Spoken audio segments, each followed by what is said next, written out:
بسم الله الرحمن الرحيم والعصر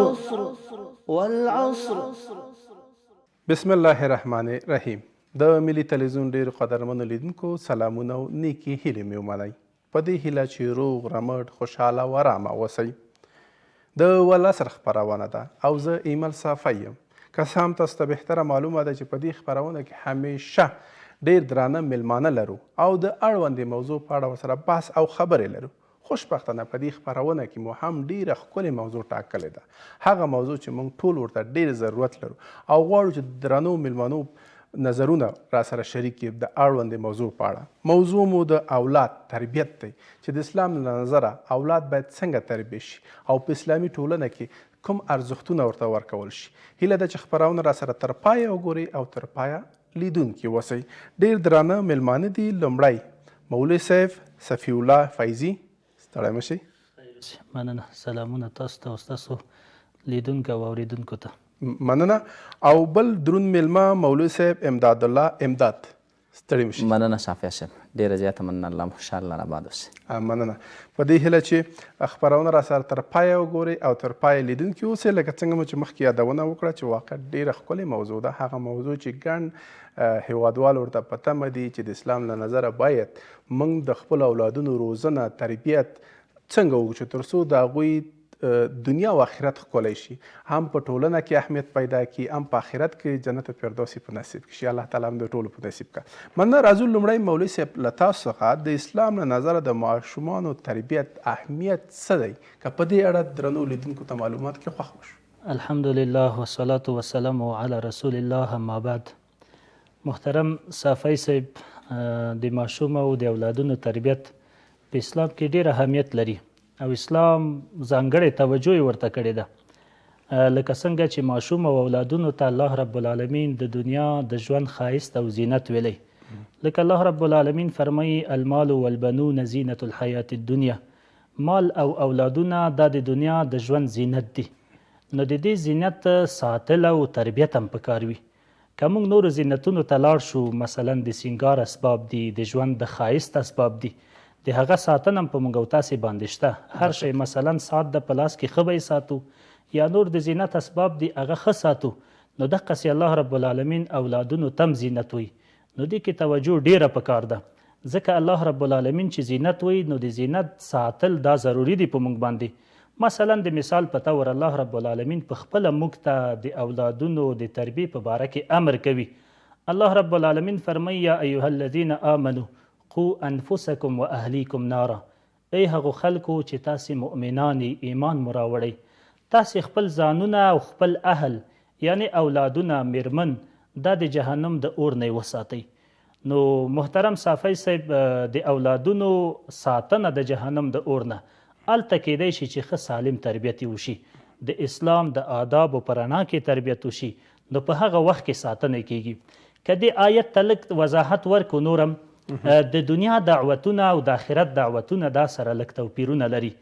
مثلا موږ چې چیرته واده ته یو تالار ته چیرته دعوت کیږو، هلته یې کاټ کې راته لیکلي وی چې د ماشومانو د راوستلو نه جدا معذرت غواړو. خو د الله رب العالمین میلمستیا بیا عامه ده. الله رب العالمین فرمایي چې په خپل هم ځان د جهنم د اور نه وساته، زما د جنت میلمستیا ته راشه، او خپل اولادونه هم د جهنم د اور نه وساته او زما د جنت میلمستیا ته راشه.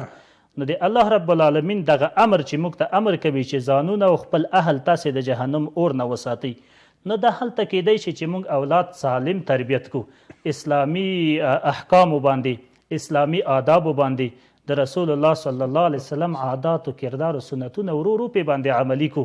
نو دې ته چې دا اسلام ځانګړی توجه یې کړې ده. مثلا بل د نبی صلی الله علیه وسلم په حدیث کې راځي، نبی علیه السلام فرمایي کلکم راع وکلکم مسئول عن رعیته. الفاظ د حدیث مختلف وي، بعضې کې اثر کې الا راځي الا کلکم راع. نبی علیه السلام فرمایي چې تاسې هر یو د شپونکي مثال لرئ او د تاسې هر یو نه د خپل د رعیت په باره کې پوښتنه کیږي. بیا نبی صلی الله علیه وسلم فرمایي الامام راع، امیر المؤمنین، امام د حکومت مشر دا په خپله یو راعي ده او د رعیت په باره کې د دې نه پوښتنه کیږي. بیا فرمایي والرجل راع فی اهله، سړی نر د کور مشر دا د خپل په اهل کې دا راعي او شپونکی ده او د دې نه د رعیت په باره کې پوښتنه کیږي. نو د اسلام د الله رب العالمین آیتونه د رسول الله صلی الله علیه وسلم حدیث ته که لږ نظر وکړو نو اسلام د اولادونو د ماشومانو تربیې ته ځانګړې توجه کړې ده. اوس چې زما او ستا د اولادونو په باره کې پوښتنه کیږي او دا پوښتنه طبعا په آخرت کې ډیر سخت وي. اگر کې په دنیا کې کله ناکله نظامونه د پلار نه دا پوښتنه کوي چې دا ماشوم دی ولې د اولاد دی ولې داسې کار کوي، خو لیکن د آخرت پوښتنې د آخرت محکمه سخته ده. نو هلته که چیرته څوک غواړي چې د الله رب العالمین په دې سوالونو کې کامیاب شي او جوابونه ورکړي نو په دې دنیا کې د اولاد سالمه تربیه پکار ده. نو اسلام ډیر توجه یې کړې ده دې کار ته. آیتونه مختلف، احادیث ډیر زیات په دې مورد باندې شته چې نبی صلی الله علیه وسلم او الله رب العالمین موږ او تاسې ته په دې باندې امر کوي چې د اولاد سالمه تربیه وکړي. نو سالمه تربیه دا ضرور ده او سالمه تربیه ما مخکې مې یادونه وکړه چې هلته کیدی شي چې د نبی صلی الله علیه وسلم اخلاق ورته وښیو، د نبی صلی الله علیه وسلم کردار ورته وښیو. خو یوې مسلې ته باید دلته اشاره وکړو چې دا تربیت چیش ته وایي. تربیت دې ته وایي چې یو شی درجه د کمال ته ورسوو خو ورو ورو درجه په درجه، داسې نه چې یو په یو. مثلا الله رب العالمین یو صفت دا ده چې الله رب دی. رب چیش ته وایي؟ رب چا ته ویل کیږي؟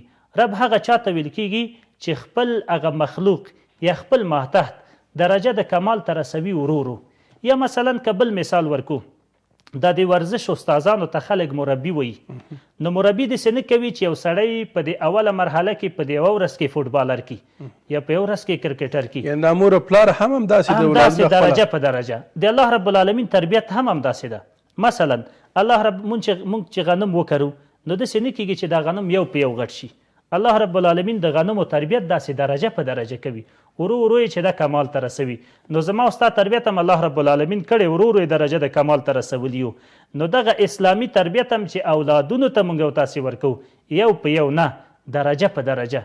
نو تربیت دې ته وایي چې د یو شي رسونه، د یو شي رسول حد د کمال ته خو ورو ورو یو په یو نه.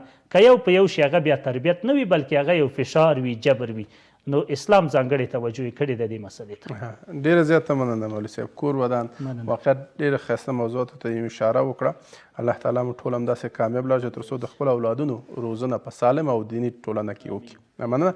مولوي صاحب راځو تاسو ته، لکه څنګه چې مولوي صاحب هم ښې خبرې وکړي، او څنګه کولی شو ماشومانو ته د قرآن کریم د زده کړې اهمیت ور وښایو، هغوی ته یې درجې ور وښایو تر څو په دیني اړخ باندې هم ډېر پیاوړي شي او په عصري اړخ باندې هم ډېر پیاوړي شي.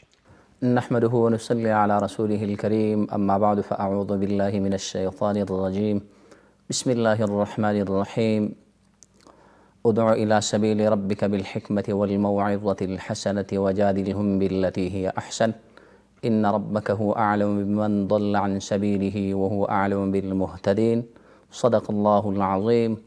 وقال النبي صلى الله عليه وسلم ألا كلكم راع وكلكم مسؤول عن رعيته أو كما قال عليه الصلاة والسلام. اولا د ملي تلویزیون ټولو درنو لیدونکو کارکوونکو خصوصا صافی صاحب تاسو او د دې خپرونې تخنیکي ټیم ټولو ته د زړه تله سلامونه او نیکې هیلې وړاندې کوم. الله مو خوشحاله او سرفراز لره. ډېر زیات خوښ یم چې یو ځل بیا تاسو سره د والعصر خپرونه کې مېلمه یم او په ډېرې یو ښکلې موضوع باندې چې هغه موضوع د ماشومانو یا د اولادونو تربیت ده. ستاسې د پوښتنې په ځواب کې به ووایم چې څنګه کولی شو موږ او تاسې ماشومانو ته د قرآن کریم د زده کړې اهمیت ور وښایو. په اول قدم کې به یو ساده مثال وړاندې کړم او هغه ساده مثال په داسې ژبه باندې بالفرض موږ او تاسې په اول قدم کې باید خپلو ماشومانو ته د کلي هغه بې سواده هغه بې علمه اشخاص ور په ګوته کړو، ورته ووایو چې وګوره پلانکي تعلیم نه دی کړی، قرآن کریم یې نه دی زده کړی، داسې اوزګار ګرځېږي، نه یې څوک ختم ته راغواړي، نه څوک بالفرض مخکې صف کې ځای ورکوي، نه یې دومره عزت او اکرام کېږي لکه څنګه چې د یو حافظ د یو عالم کېږي. همدارنګه دویم دا چې د عالم او حافظ مرتبه موږ او تاسې باید خپلو ماشومانو ته وښایو چې عالم څومره مرتبه لري ټولنه کې او حافظ څومره مرتبه لري ټولنه کې. دریم قدم کې د حافظانو د جنت مقام، هغه کسانو چې قرآن کریم یاد کړی، قرآن کریم حفظ کړی، د هغوی مقام ورښیو. جنت کې نبی کریم صلی الله علیه وسلم فرمایي قاری د قرآن ته به الله وفرمایي قرآن کریم لوله او پورته خیږه، کله چې آخري حرف ته ورسېدې په کوم ځای قرآن کریم خلاص شو همغومره لوړه مرتبه ستا په جنت کې ده. نو دا څومره لوړه مرتبه ده، څومره جګ منزل یا بلډینګ به د په ماړۍ به د په جنت کې وي. دنیا کې که موږ تاسو فکر وکړو یو څوک 2 منزله 3 منزله کور ولري ډېر خوشحاله او خلک هم د هغه طرف ته ډېر میلان کوي. نو په جنت کې چې د یو حافظ دومره لوړه مرتبه نور خلک به د هغوی سره سیلي نه کوي. ولې به یې نه کوي؟ کله چې موږ ماشوم ته د حافظ دا مرتبه وروښیو، دا اعزاز وروښیو، انشاءالله ماشومان زما او ستا د علم زده کړې ته او خصوصا د قرآن کریم زده کړې ته متوجه کېږي. څلورم دا د قرآن کریم د تلاوت فضایل ورته بیان کړو چې د قرآن کریم تلاوت څومره فضایل لري.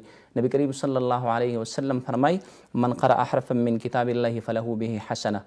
هر هغه چا چې یو حرف د کلام الله تلاوت که د قرآن کریم د لره یو نیکي ده پر یو حرف باندې. بیا د فرمای رسول الله مبارک چې زه وایم الف لام میم د یو حرف وي، بلکې الف ځان له حرف دی، لام ځان له حرف دی، میم ځان له حرف دی. نو په یو لفظ د الف لام میم باندې 10 نیکي دي.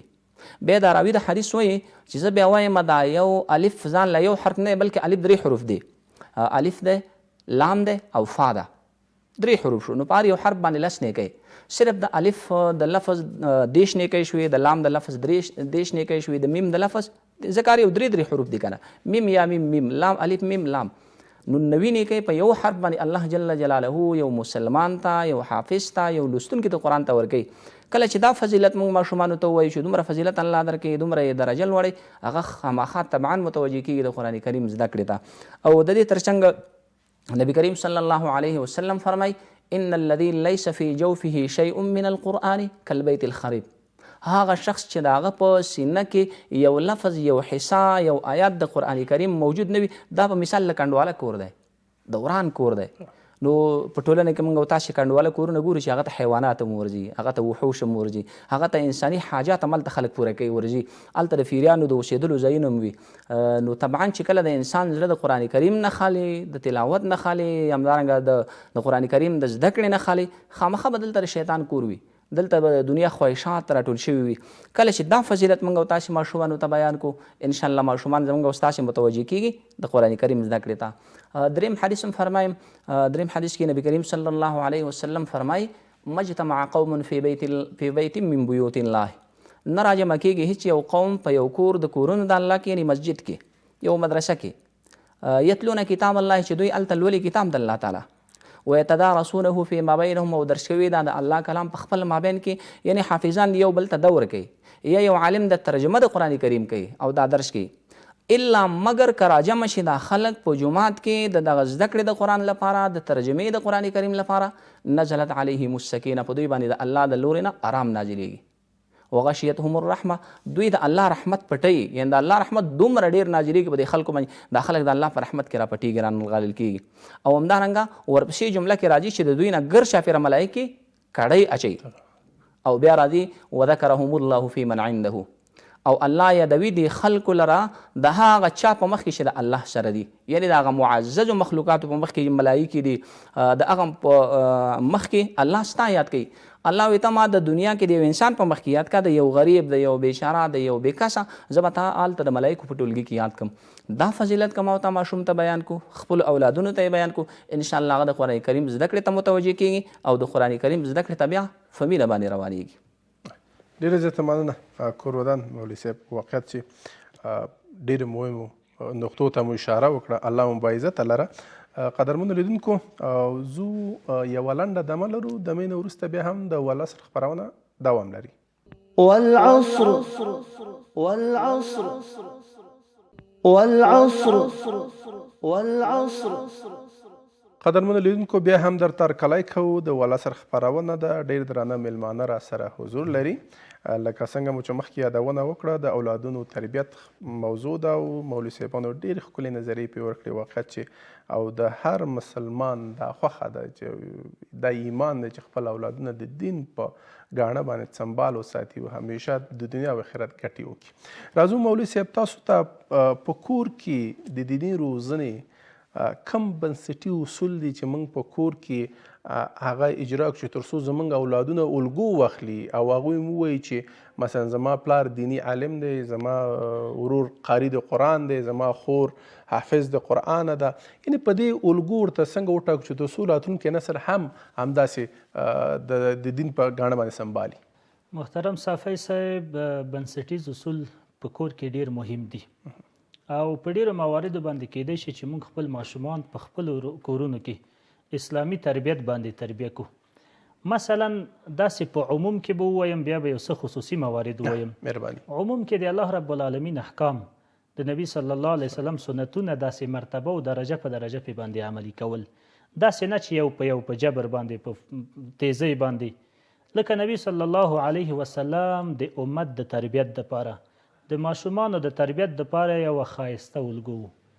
نبی صلی الله علیه وسلم موږ تاسې ته امر کوي چې خپلو ماشومانو ته په مانځه باندې امر کوئ چې کله دوی 7 کلن ول او چې کله بیا 10 کلن شول که یې مونځونه نه کول نو بیا یې ووهئ. خو علما فرمایي چې دا وهل به ضرب مولم نه وي. ضرب مولم دا معنا چې دردونکی وهل به نه ورکوي، داسې د تادیب دپاره وهل به، د ډار دپاره چې دا وډر شي او دغه مونځ وکړي. نو داسې درجه په درجه 7 کلنۍ کې چې امر وشي تر 10 کلنۍ پورې 3 کاله دا د توصیې مراحل دي. په دغه وخت کې ته به د مانځه په اهمیت باندې پوهوي، د الله رب العالمین د احکامو په اهمیت باندې پوهوي چې 10 کلن شو ورو تر دې پورې چې دی بلوغه پورې رسیږي، هغه د اسلامي احکام او د الله رب العالمین د احکامو هغه اهمیت د دې په ذهن کې ناست به وي. نو عموم کې دا چې د الله رب العالمین احکام په ماشوم باندې په کور کې عملي کول دا ډیر ښه دي. که چېرته موږ او تاسې په دې تمه اوسیږو چې زموږ ماشوم په مسجد کې ښه شي، نو مسجد کې به ښه شي ډېر، خو لیکن کور ډېر تاثیر لري. ولې د مسجد مولوي صاحب سره، د مدرسې استاد سره نیمه ورځ وي او پاتې شو د نیمې ورځې نه باقي ورځ ټول موږ او تاسې سره تېروي. نو کور د ماشوم د روزنې دپاره ډېر یو ښه او اساسي ځای دی، اصلي ځای ده. پاتې شو که په خصوص کې راشو، اوله خبره ده چې باید یوه قدوه حسنه والدین ورته جوړه شي. قدوه حسنه معنا ښایسته الګو، ښایسته نمونه. مور او پلار باید د ماشومانو په مخ کې هغه خپلو خبرو ته متوجه وي، خپلو کارونو ته متوجه وي چې دا سبا خپل پلار ویني یا مثلا یو کار نامناسب کار د دې مخې ته راځي، نو د دې ذهن ته دا راشي چې زه خو د فلاني زوی یم، زما پلار هیڅکله داسې خراب او خیانتونه یا فلان کارونه یې نه دي کړي، نو زه یې څنګه وکړم. او عامه استلام دی مولوي صاحب، زیاتره وخت یو څوک ورانه کوي زه دا پلار ته تللی، همداسې ده. یعنې که پلار یې ښه سړی وي، پلار یې ډېر ښه سړی پلار ته تللی، که خدای نخواسته بد سړی وي بیا هم هماغه خطاب ورته. بلکل همداسې ده. نو پلار او مور دا یوه ښایسته الګو جوړېدی شي. پلار مثلا که د مانځه وخت راځي باید منظم اودس وکړي، منظم جومات ته لاړ شي. همداسې مور په کور کې باید منظم کیني او منظم پاسېږي او منظم خپل مونځ وکړي. اوس که چېرته خدای نکرده پلار او مور مونځونه کوي، خو داسې مونځونه کوي چې هغه صحیح مونځ نه دي، نه یې سنتونه، نه یې واجبات، نه یې مستحباتو ته پام کوي، کومه طریقه چې اسلام ورکړې په هغې نه کوي. بلکل. نو سبا ماشوم هم چې دا بیا داسې مونځ کوي لکه پلار غوندې. ولې دا د دې دپاره ډېر ښایسته الګو وه، خو دلته الګو خرابه شوه. نو یو اصل او یو مورد یا دا ده چې مور او پلار باید هغه ښایسته کارونه د شریعت اعمال د ځان نه صادر کړي. حتی تر دې پورې بعضې علما فرمایي وایي چې کله پلار صدقه کوي، خیرات کوي، باید کله ناکله دا پیسې د صدقې شی ماشوم ته ورکړي چې زه فلاني ته یې ورکړه، چې زده یې کړي چې دا ماشوم پوه شي چې زما پلار خو خیراتونه یې کوو، زما پلار صدقات یې کوو، د مسکینانو د غریبانو لاسنیوی یې کوو. سبا که چېرته دی ځوان شي او دې ته الله رب العالمین مال ورکړي، چې دې سره هم دا فکر باید په ذهن کې دا ذهنیت موجود وي. ذهنیت موجود وي. نو قدوه حسنه یو مورد شو. دویم باید ماشومانو ته مینه ورکړل شي، محبت ورسره وشي. کله ناکله متاسفانه په بعضې اسلامي کورنیو کې د ماشوم سره مینه او محبت نه کیږي. مینه او محبت چې د ماشوم سره ونه شي، ماشوم تربیت نشي حاصلولی. که چېرته ماشوم باندې همیشه پټکي وکړي، همیشه تیزې خبرې ورته وکړو یا یې ووهو ډېر نامناسبو حالاتو کې او په چټي او په کمو کارونو کې چې هغه دومره د ملامتۍ سبب نه وي، نو د ماشوم ذهن کمزوری کیږي. یا د خلکو په اصطلاح باندې موږ ورته پسرفته وایو. ماشوم پسرفته راشي، چې پسرفته راشي هغه بیا نه د تربیت د حاصلولو استعداد په دې کې وي او نه د دیني د احکامو عملي کولو او د درس او د تدریس په یادولو کې د دې هغه استعدادونه پاتې کیږي بلکې د دې استعدادونه ختمیږي او له منځه ځي. نو ماشوم ته باید مینه ورکړل شي. که چیرته یو خطا کوي مثلا په دې مواردو کې په دې بنسټیزو اصولو کې یو دا ده چې ماشوم نه که کومه خطا کیږي نو هغه خطاګانې ورته په نښه شي چې بچیه یا زویه یا لوره دغه کار دې ښه نه و دغه کار دې ښه و. نو یو مورد همدا هم ده چې خطاګانې باید ورته په نښه شي. نو دغسې که چیرته محبت ورسره ونه شي نو خطاګانې ورته په ساده الفاظو باندې په مینه باندې ورته په نښه نه شي نو د دې استعدادونه بیا له منځه ځي. استعدادونه چې له منځه لاړ بیا ماشوم پاتې کیږي همداسې پاتې کیږي چې په کوم حالت کې وي. بیا چې د هر چا تربیه یې خپله کړه بیا به خپله وي. سره د دې نه چې ماشوم ډېر ښایسته استعدادونه لري. الله رب العالمین انسان ته ډېر قوي استعدادونه ورکړي. لکه نن سبا دا ټکنالوژي چې موږ تاسې وینو دا ټول د انسان استعداد ده چې الله رب العالمین ورته ورکړی. که لږ مخکې لاړ شو دیني استعدادونو کې داسې ماشومان دي لکه د امام شافعي رحمه الله په مورد کې راځي چې دی په اوکلنۍ کې د قرآن حفظ یې وکړه. محمد ابن حسن شیبانی رحمه الله هم همداسې. شیخ ابو علی ابن سینا دا مشهور فلسفي عالم چې ده دا هم په وکلنۍ کې د قرآن حافظ شوی و. ډېر علما دي لکه قاضي ثناءالله پانیپتي رحمه الله د تفسیر المظهري لیکوال دا هم په وکلنۍ کې د قرآن حافظ شوی و. موږ په دې اصول فقه کې یو کتاب لرو په مدارسو کې درسیږي نور الانوار ورته وي. د دې متن منار نومیږي. صاحب منار هم چې د په وکلنۍ کې د قرآن حافظ شوی و. نو دا استعدادونه دي د ماشومانو که چیرته په کار واچول سي استعدادونه ځان ته حاصلولی شي. نو بنسټیز اصولو کې دا ده چې هر کار هر ادب هر تربیه هر خطا د ماشوم په نښه کوو ورته نو په محبت او په مینې سره. بل عزیزانو یو مهم شی دا ده چې باید عدالت وشي د ماشومانو تر مابینه مساوات وشي. که چیرته 2-3 زامن وي یو ته ترجیح ورکو بل ته ترجیح ورنکو دې کې ماشوم مایوسه کیږي او د ماشوم مایوسه کیدل دا الله رب العالمین د خفګان سبب ګرځي. نو چې الله رب العالمین موتانه خفه شو د ماشوم استعداد له منځه لاړ نو موتا تم تاوان ده ماشوم تم تاوان ده. نو مساوات ډیر او عدالت د ماشومانو تر مابینه دا ډیر مهم دي. د یوې ښځې ماشومانو ته په یو نظر ګوري یو قسم ساتي خو د بلې ښځې ماشومانو ته بیا دومره توجه نه کوي. نو چې کله عدالت ونه شي ماشوم مایوسه شي. چې ماشوم مایوسه شو نو هغه استعدادونه یې له منځه ځي. د تربیت په حصول کې دی کمزوری پاتې کیږي. حضرت حسن رضی الله عنه فرمایي چې رسول الله صلی الله علیه وسلم سره موږ ناستو. نبی علیه السلام خپل اصحابو ته خبرې کولې حدیث ورته بیانو د دین احکام ورته بیانو. یو ماشوم راغی یو هلک راغی مجلس ته ننوته. چې مجلس ته ننوته خپل پلار ته لاړ. پلار یې خپل د زوی په سر باندې لاس کش که او په دې ښي ورون باندې کېنو په خپل غېږ کې. چې کله ماشوم باندې لاس کش که په خپل غېږ کې کېنو لږ وروسته لورې راغله وړه لورې وه هغه مجلس ته ننوتله. خپل پلار یې پیدا که پلار سره کېناسته په دې خپله لور باندې ماشومه لور باندې لاس کش که په ځمکه یې کېنوه.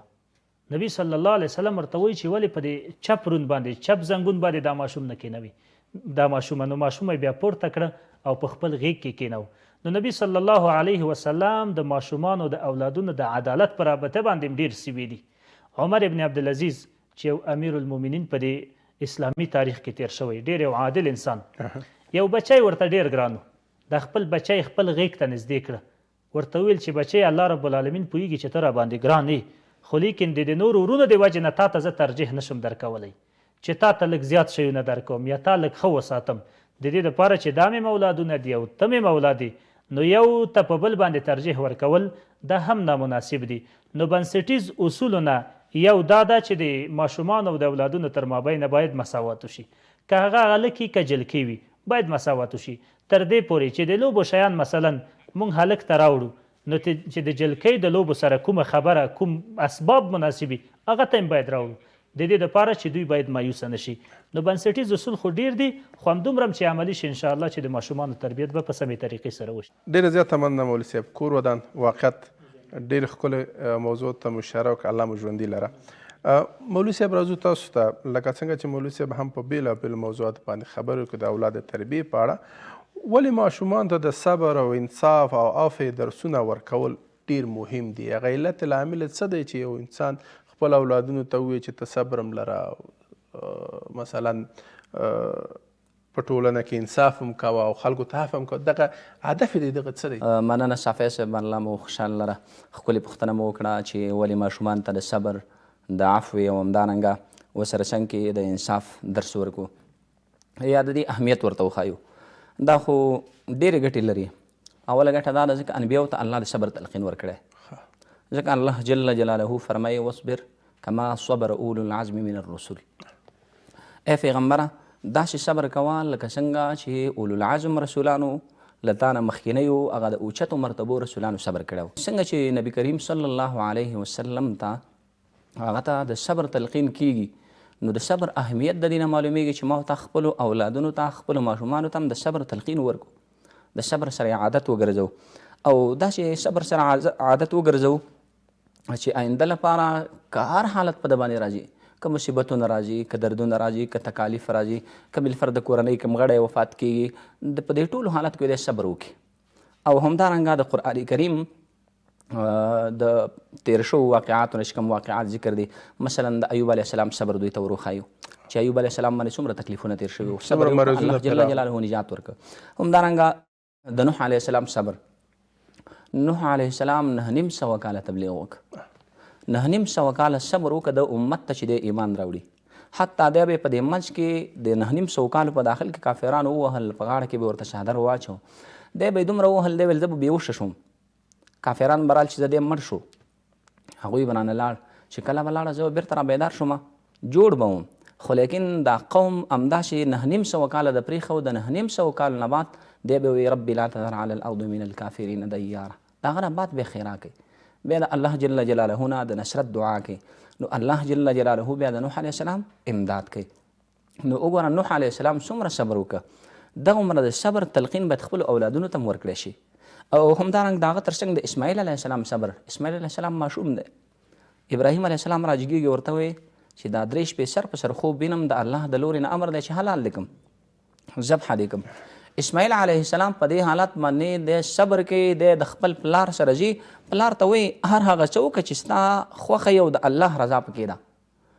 اسماعیل علیه السلام ځي د ذبحې ځای ته، مینا ته لاړ. په مینا کې بیا خپل پلار ته څه وایي څومره صبرناک، ورته وایي پلاره ما پړ مخ واچوه، سترګې مې راته خپلې سترګې دې وتړه، هسې نه چې ستا ما باندې رحم راشي او د الله جل جلاله په امر کې کوتاهي راشي، هغه امر په ځای نه کړي، او هغه امر په. نو وګوره دا ماشوم دی څومره لوی صبر کوي.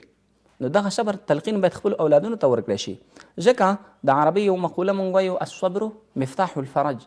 دا صبر دا کلي یا کونجي د پراختیا ده، انسان باندې پراختیا راولي، انسان باندې سوکالي راولي، انسان ته آبادي راولي، انسان ته خوشحالي وربخي، خو په دې شرط باندې که صبر وشي. همدارنګه د یوسف علیه السلام صبر ته که وګورو، یوسف علیه السلام زندان کې 7 کاله تیر که، د 7 کاله زندان نه بعد دی آزاد شو، خو بیا هم دی حال نه وی، دی صبر کې د الله په امر باندې الله تر هغه پورې اجازه ورته نه ده کړې چې خپل مور و پلار خپله کورنۍ مه خبروه تر څو چې موږ درته ویلې نه. بالاخره یوسف علیه السلام پیغمبر کیږي، د هغه نه بعد د ورونه ګوره راځي، هغه واقعه ستاسې یاده ده، خو د هغه نه بعد بیا د خبرې خلک د هغه تلقین باید ورکړی شي چاته؟ خپلو اولادونو ته، چې د صبر څومره فایدې د یوسف علیه السلام مرتبې د پاچاهۍ ته ورسو، خو دا څه شي ورسو؟ دا صبر ورسو، دا استقامت ورسو. او همدارنګه د نبی کریم صلی الله علیه وسلم صبر په مکه مکرمه کې 14 کاله خلکو ته د الله دین ورسو، خو په دې 14 کاله کې که د سره هر څومره ظلم وشو، حتی د په مانځه ولاړ کافران راځي د یو حیوان لرې د په سر باندې ږدي. رسول الله مبارک د طائف سفر ته ځي، په طائف کې خلک دومره په کاڼ ولي د پړې مبارک د وینو نه ډکېږي. دا واقعات تاسو شاهدان یې لیدلي مو دي اورېدلي مو دي، خو لیکن رسول الله مبارک څومره صبر کوي. الله ورته وایي عفو کوه ورته او مخ واړوه دوی د جنګ نه. نو الله امر نه و، یعنی صبر باندې تلقین و. صحابه ته مو چې صبر کوئ، صحابه راجګي ورته وایي د الله رسوله ډېر زیاتی موږ سره کېږي، ډېر ظلم کېږي، په مکه مکرمه کې موږ ډېر وهل کېږو، ټکل کېږو، آیا دوی په مقابله نه کوو، جهاد نه کوو سره؟ رسول الله مبارک ورته وایي نه، صرف لمونځ کوئ، عفو کوئ، درګذر کوئ، لمونځ کوئ. کله چې هجرت وشو مدینې منورې ته، د هغه نه بعد د جهاد امر راغی، یعنی 14 کاله رسول الله مبارک د عفو او درګذر دا لار نیولو، په دې لار باندې روانو. نو دا د عفو، دا د صبر، دا لار خپلو ماشومانو ته وښایي چې زموږ پیغمبر صبر کړی، زموږ د پیغمبر نه وړاندې بالفرد موسی علیه السلام، همدارنګه د هغه نه وړاندې ایوب علیه السلام، که وړاندې لا شو ټولو پیغمبرانو، ابراهیم علیه السلام د نمرود په اور باندې صبر کړی، نمرود یې اور ته خطا کوي. همدارنګه یوازې دی مسلمان دی په د خپل ټوله مملکت کې څومره د صبر او زغم نه کار اخلي. همدارنګه د هغه نه وړاندې نوح علیه السلام مې یاد کړه. دا ټول صبر موږ د دوی خلاصه راواخلو، خپلو بچیانو ته یې په ذهن کې کېږدو، خپلو اولادونو ته یې ذهن کې کښېنو. زما او ستا د بچیانو د اولاد دا ذهن هم روښانه کېږي او همدارنګه زما او ستا اولاد په یو سالم تربیه باندې رالویږي. خصوصا د عفو په باره کې به ووایم لکه زین العابدین رحمه الله، د علي رضی الله عنه لمسی دی، څرنګه صبر او عفو کوي دی. د ده وینځي یو مېلمه دپاره چای یا یو لوښه د شي را روان کړی د اوبو، کله چې مجلس ته رارسېږي دا ورنه لویږي، چې لویږي هغه لوښی مات شو. نو طبعا سړی غوسه کېږي. بیا د مېلمه په مخ کې نو چې کله د یوې وینځې ورته وکتل نو د یوې وینځې آیات تلاوت کړه چې متقیان هغه کسان دي چې د خپلې غوسې خوړونکي دي. نو زین العابدین رحمه الله ورته وایي بس بیخي سید عفو مې درته وکړه. بیا ورته وایي وینځه ډېره هوښیاره وه، ورته وایي خو متقیان هغه کسان دي چې د غوسې د خوړل تر څنګ یعنې عفو هم کوي، عفو هم ورته وشوه. او بالاخره مؤمنان هغه کسان دي چې دوی نیکي کوونکي دي. نو خپله د زین العابدین رحمه الله ورته وایي زه ازاده مې کړې د الله د رضا لپاره. نو دلته د ازادي د وینځې ته نصیب شوه، دا د صبر د زین العابدین رحمه الله او د عفو د زین العابدین رحمه الله د وجې نه. زین العابدین رحمه الله عفو هم وکړه، صبر یې وکړه، حوصله یې وکړه. دغه صبر، حوصله، استقامت چې موږ خپلو بچیانو ته وښیو نو انشاءالله زما او ستا کورنۍ، زما او ستا ټولنه، زما او ستا ملت پخپله جوړیږي. ډېره زیاته مننه کور ودان. قدرمنو لیدونکو زه یوه لنډه دمه لرو، بیا هم د ولس خپرونه دوام لري. والعصر والعصر والعصر والعصر. قدرمنو لیدونکو بیا هم در ترکلی کوو د ولس خپرونه ده. ډېر درانه مېلمانه را سره بیا هم تر دې دمه په خپرونه کې دي او د اولاد تربیې په اړه بېلابېل موضوعاتو باندې خبرې اترې وکړي. مولوي صاحب راځو تاسو ته کوم اسلامي اخلاق دي باید چې اولادونو ته یا ماشومانو ته په کور کې، په بهر کې، چیرته چکر ځي او چیرته میلمستیا ځي باید ورته وښودل شي چې دغه اسلامي اخلاق دي د میلمه د بیرون تګ او یعنې په هر بخش کې او کوم اخلاق دي؟ مننه صافی صاحب محترم.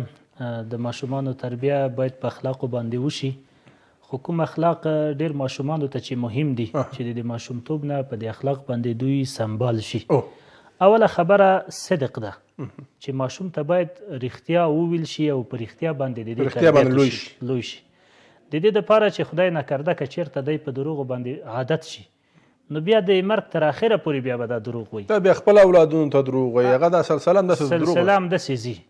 که چېرته مثلا نظام ته داخلیږي نظام کې به دروغ وایي. مثلا که چېرته په جامعه کې یو لوی سړی شي بیا هم دروغ به وایي، نو جامعه د فساد سره مخ کېږي. او صدق چې دا ډېر مهم شی د نبی صلی الله علیه وسلم فرمایي چې صدق او رښتیا خلکو ته نجات ورکوي. ترخه به وي او ترخه به وي، مشکل به درته لږ پیښ کړي کله ناکله، خو اما چې دا آخري انجام یې هغه به د نجات او د خلاصون ده. او نبی صلی الله علیه وسلم فرمایي چې کذب یعنې دروغ خلکو ته نجات نه ورکوي بلکې انسانان هلاک کوي. د دې نمونې د صحابهو په ژوند کې ډېرې تېرې شوي، خو د دې دپاره چې خپرونه وخت محدود ده د دې واقعاتو نه تېرېږو. نو په صدق باندې باید تربیت یې وشي، ماشوم ته د رښتیا تربیت ورکړل شي چې بچیه، زویه، اولاده دروغ مه وایه هېڅکله، نه مور ته دروغ وایه، نه پلار ته دروغ وایه، نه نورو خلکو ته دروغ ووایه. که چېرته مځې داسې قصې او داسې افواهات او داسې دروغ خلکو سره مه وایه او نه یې د چا نه اوره. د دې دپاره چې بیا همداسې عادتېږي. نو صدق اصلي او هدف او مقصد دا ده چې صداقت او رښتونولي باندې باید ماشوم تربیت شي. دویم امانت، دا د امانت ساتنه او امانت خپل اهل ته سپارل. دا که چېرته په ماشومتوب کې چاته دا تربیت ورکړل شي نو داسې به ووایي چې د عمر تر اخره پورې دی به خیانتونه ونه کړي. اوس که چېرته داسې وي چې په ماشومتوب کې په خیانت باندې عادت شي، مثلا د یو ګاونډي نه یو شی راوړي او ته ورته وایي چې بچیه، څوک ورته وایي چې بچیه دا شی چېرته کېږده مې ورکوه بیرته، نو دی د خپل د پلار نه رنګ اخلي، د خپل د پلار هغه عادات او کردار خپلوي. نو دی چې غټېږي بیا به کیدای شي ډېر خاین به شي. او که چېرته د نظام په سطحه یو مشر، مسؤول، امیر چېرته ټاکل کېږي کیدای شي د وطن سره، د مسلمانانو سره، د ملت سره هم لویه جفا او خیانتونه وکړي. نو ماشومانو ته په ماشومتوب کې د امانت د ارزښت او د دې د اغېزې هغه تربیت باید ورته ورکړل شي. او امانت خو اسلام کې هم ډېر یو مهم شی د ماشوم ته نه بلکې مشرانو ته، خو اصلي مدرسه، اصلي مکتب، اصلي پوهنتون د ماشوم دپاره هغه د مور و پلار کور ده، د مور و پلار غېږ ده. بهترین استاز د ماشومانو دپاره هغه مور او پلار دي. نو د امانت په رابطه باندې دریم اخلاق باید د احترام اخلاق ورته ورکړل شي چې ماشومانو کې باید د احترام ماده دا ژوندی وي. نبی صلی الله علیه وسلم فرمی من لم يرحم صغیرنا ولم يوقر کبیرنا فلیس منا. د نبی صلی الله علیه وسلم حدیث داسې لنډ مفهوم دی ورته ووایي چې نبی صلی الله علیه وسلم زموږ او ستاسې پیغمبر و، زموږ او ستاسې مقتدا او پیشوا و. نو نبی علیه السلام فرمایي چې څوک زموږ په ماشومانو باندې شفقت او مهرباني ونه کړي او څوک زموږ د مشرانو عزت او احترام ونه ساتي، نبی علیه السلام فرمایي چې دا زموږ د جملې نه ده، دا زما امتی نه ده. نو ماشوم کیدی شي په دغه تربیت باندې بیا ښه تربیت شي، د مشرانو به احترامي ونه کړي. او دا په اسلام کې یو اصل لمده چې د مشرانو احترام باید په کار وي. هغه که چېرته ماشوم که ځوان وي، خو د ماشومتوب نه د احترام تربیه او د احترام اخلاق باید دې ته ورکړل شي. څلورمه خبره، څلورم اخلاق، ماشوم ته باید د مسؤلیت اخلاق ورکړل شي چې ماشوم په خپلو مسؤلیتونو باندې پوه شي چې ماشومه ستا مسؤلیت دا ده زویه چې نن به درس وایي، نن به مکتب ته ځې، نن به مدرسې ته ځې، مسجد ته به ځې. نو هغه د مسؤلیت پذیرۍ کوم اخلاق چې دا ماشوم باید په دې باندې سمبال شي. بل عزیزانو محترم صافی صاحب، د تعاون په نیکیو باندې چې په نیکو کارونو کې د اخلاق باید ورته ورکړل شي چې خلکو سره کومک وکړه. زویه چې مسجد ته لاړې، مثلا د مسجد په جارو کولو کې خلکو سره کومک وکړه، د خلکو سپلی صحیح کړه، د خلکو احترام وکړه. که کوم کار و چې شی و د جومات یا د مدرسې یا د مکتب یا عمل منفعت د یو ګاونډي یا د سپینګیري د هر چا، بس ته ورسره په نیکو کارونو کې کومک کوه. دا د اسلام یو اصل ده. ماشوم ته باید په دې باندې تربیت ورکړل شي. نو ډېر موارد دي چې ماشوم ته باید په هغو مواردو باندې تربیت ورکړل شي. دا یو څو نمونې دي. بله خبره ده چې ماشوم ته باید د شجاعت اخلاق ورکړل شي. د اخلاق یوه شعبه چې ده هغه شجاعت ده. داسې د شجاعو خلکو نمونې دي ورته پیش شي، لکه رسول الله صلی الله علیه وسلم، ابو بکر صدیق، عمر فاروق، یا نور صحابه چې دي، حضرت علی، حضرت عثمان، دا ډېر شجاع خلک دي. بعضې داسې ساده داستانونه دي د صحابو او د نیکانو دي ورته ووایي. نو ماشوم باید داسې ونه ډار کو چې ماشوم بیرون هم نه ځي. ولې نه ځي؟ ورته ووایي چې دا ډارېږي. نه ډاروئ مه، شجاع یې که، زړه ورکه، د دې لپاره زړور یې که چې دا آینده ته بیا همداسې پاتې نه شي. هغه ماشوم چې کله په ماشومتوب کې شجاع وي، د هغه ذهن او استعداد هم قوي کیږي. او که چېرته داسې کمزوری پاتې شي، ضعیف پاتې شي، بزدله پاتې شي، نو دی بیا په ځوانۍ کې هغه خپل استعدادونه لاسته نشي راوړی. نو دغه یو څو نمونې وي چې دا ډېر ضروري دي. نو ماشومان باید په دغه مواردو باندې ښه سمبال او ښه تربیه شي. ډېره زیاته مننه مولوي صاحب. کور ودان واقعیت چې ډېرې مهمو موضوعاتو ته مو اشاره وکړه چې باید ماشومان زړور تربیه شي، کمزوري نه شي چې تر څو بیا همداسې ذهن یې پاتې کېږي. راځو مولوي صاحب، تاسو ته د والدینو یا د مور او پلار مهم ټکي د اولاد دپاره څه دي چې لکه څنګه چې مخکې مولوي صاحب هم یادونه کړه چې باید ډېرې ښه وروزي، هغه روزل چې مثلا د اخلاص نه ډېر خلاص وي، یعنی نیت یې ورته ډېر صاف وي. هغه مهم ټکي څنګه دي؟ مثلا په هغه مخکې مولوي صاحب یادونه کړه ځینې ماشومان په داسې روزل کېږي د مور او پلار نه تا ته باسکیل اخلم یا تا ته موټر اخلم، یا مثلا داسې چې تر څو دا چپ شي، ولې هغه ورته دروغ ویل کېږي. د ماشومانو ذهن کې پاتې کېږي چې دا پلار ما ته دروغ ویل. آیا دغه الفاظ ورته استعمال شي نشي؟ مهم ټکي کوم دي؟ پوښتنه مو په دا ډول وشي د اولاد په تربیت کې د والدینو رول څه ده. نو په دې اړوند باندې به یو حدیث چې همدارنګه یو څه ویناګانې ستا چې په حضور کې وړاندې کړم. نبی کریم صلی الله علیه وسلم فرمایي، عبدالله ابن عمر رضی الله عنه د حدیث راوي ده، دی فرمایي ان الوالد مسؤول عن الولد وان الولد مسؤول عن الوالد. رسول الله صلی الله علیه وسلم فرمایي د پلار نه به پوښتنه کېږي په باره د زوی کې، او د زوی نه به تپوس کېږي په باره د پلار کې. دې حدیث کې ډېر لوی وضاحت پروت دی او ډېر د کمال نه ډک الفاظ دي. د پلار نه به تپوس کېږي په باره د بچي کې چې بچی دی نیک عمله لوی کړی، ښه تربیه دې ده کړې وه، اسلامي تربیه دې ده کړې وه که نه دې وکړې، دی د اسلامي اصولو باندې برابر کړی و که نه، دی د ټولنې د خدمت مصدر ګرځولی و که نه و دې ګرځولی.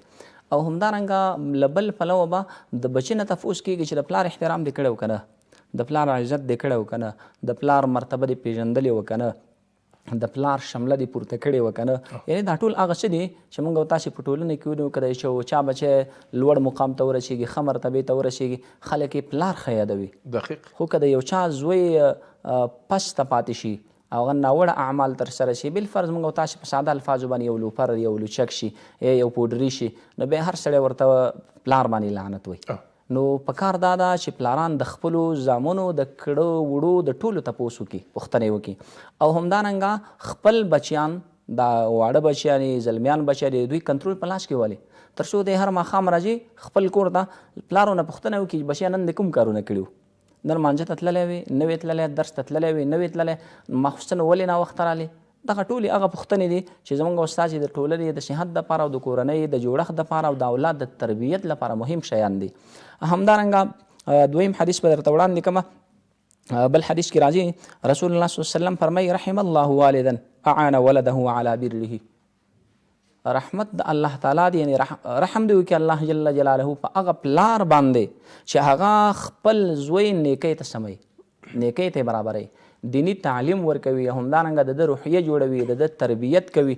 هغه تربیت زموږ او ستاسې په جامعه کې د مکتب د لحاظې، د مدرسې د لحاظې، د مسجد د لحاظې او همدارنګه د اخلاقو د لحاظې چې اخلاق هم جوړ، تربیت هم ښه تربیت ورکړي، آداب هم ښه ادب ورکړي، انشاءالله دغه ماشوم په خپله جوړیږي.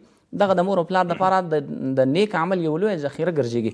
لکه حدیث مبارک کې راځي رسول الله مبارک فرمایي چې تاسې وفات شوئ ستاسې نه وروسته څه داسې عملونه دي چې تاسې به وفات یې خو تاسې ته به ثواب در رسېږي. مولوي صاحب دلته یو سوال راته پیدا شو، ځینې خلک ځینې کورنۍ داسې وي چې د خپلو اولادونه یعنی خپله ښه په عام اصطلاح خپله ښه باسواده وي، ښه باشخصیته وي، وایي چې زه مې د زوی ته مې وخت ورکړی چې خپله درس هم وکړي، تعلیم هم وکړي، هغه هم وکړي. کله ترې نه پوښتنه کوي چې ته خو ښه باسواده دا زوی دې ولې بې تعلیمه، وایي ما خو ده ته وخت ورکوه. ایا دلته دا شریعت مسؤلیت لري چې مثلا ورته ووایي چې ته باسواده خو دا زوی دې باسواده شي، وخت دې ورکړی ولا خو ماشوم دې نه پوهېږي. بلکل دلته پلاران مسؤل دي، مسؤل په دې باندې دی.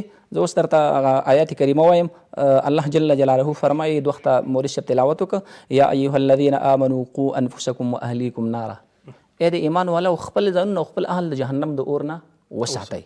په دنیا کې صافی صاحب که موږ او تاسې ظاهري دنیوي اور بل کو، یو کوټه کې زما او ستا زوی بندي وي، ورور مو بندي وي او دلته موږ اور ور واچو، آیا ما او تا به د خپل زوی ته نجات ورکوو که نه به یې ورکوو؟